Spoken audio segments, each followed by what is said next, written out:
Saying nasty things about me, Ken. Nasty. I most certainly have not. You're a bad liar, Ken, and that's why nobody believes you. I call you unbelievable, Ken, because you are not believable. Look, I'm not going to sit here and be insulted by you, Donald. It was a compliment, Ken. I agreed to this meeting because I was under the impression that you wanted to have a meaningful conversation about policy.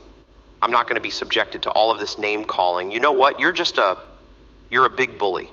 That's all that you are, I spend Donald. a lot of time on YouTube, a whole lot of time, watching videos about AMC, GME.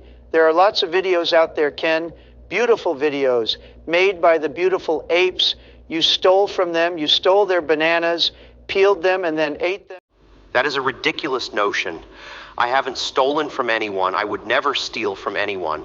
And also, I don't eat bananas. My body produces enough potassium on its own. You didn't get away with it, Ken.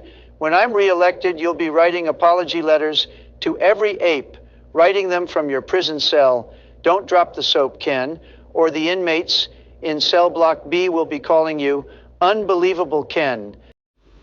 You know, Donald, you have a delightful sense of humor, but I'm afraid that I'm just not entertained by it.